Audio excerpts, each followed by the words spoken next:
Look at this. People gathered from coast to coast to protest Elon Musk's work to make cuts to the federal government. Organizers called the weekend event the Tesla Takedown because demonstrators gathered at Tesla dealerships.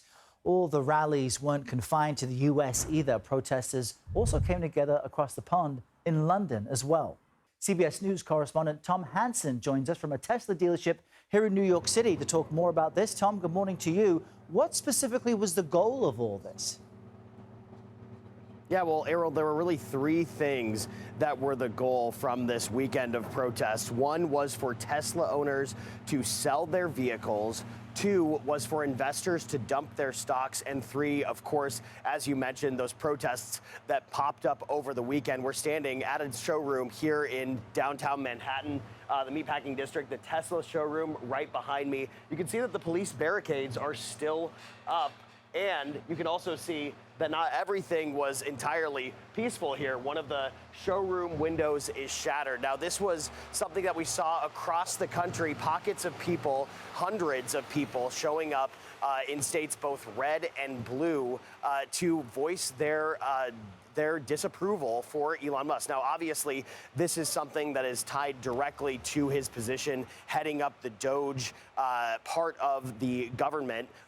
A lot of people here saying that they believe that these cuts that are being doled out across the federal government are irresponsible, they are reckless, and the people here disapprove, Errol. And it's remarkable to watch, Tom, because those behind these protests seem to want to inflict some type of financial harm on Elon Musk and his companies. And we saw him late last week move money around from his X platform. So what, as far as the end goal, is specifically what the protesters want? Have they made that clear?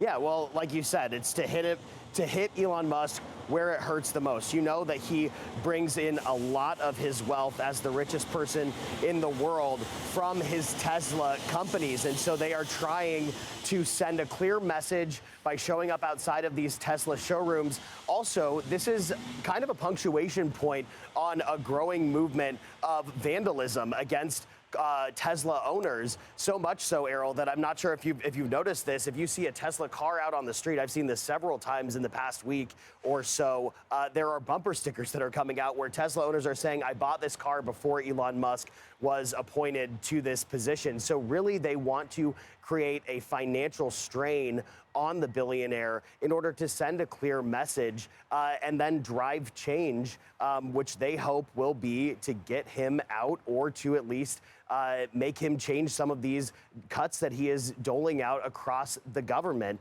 And so the way that they think that they can be most effective in that is to send this message both financially and physically showing up at these places. And also, in some way, shape, or form, this is in part to encourage people to dump those stocks, to sell those cars, all in an effort to send a financial message that they think will be the clearest way to get their message across, Errol. And just in our last few seconds, Tom, what is Musk saying about all this?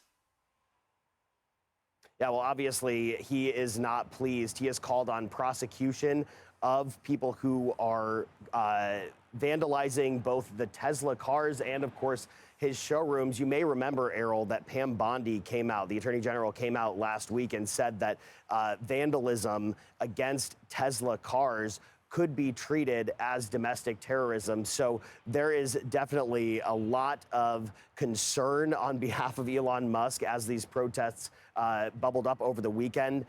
Yet to be seen if there will be more protests in the future. But so far, Elon Musk says that he wants to prosecute the people who are carrying out these protests and also acts of vandalism against his vehicles. All right, Tom Hanson with all the latest for us here in New York City. Tom, thanks.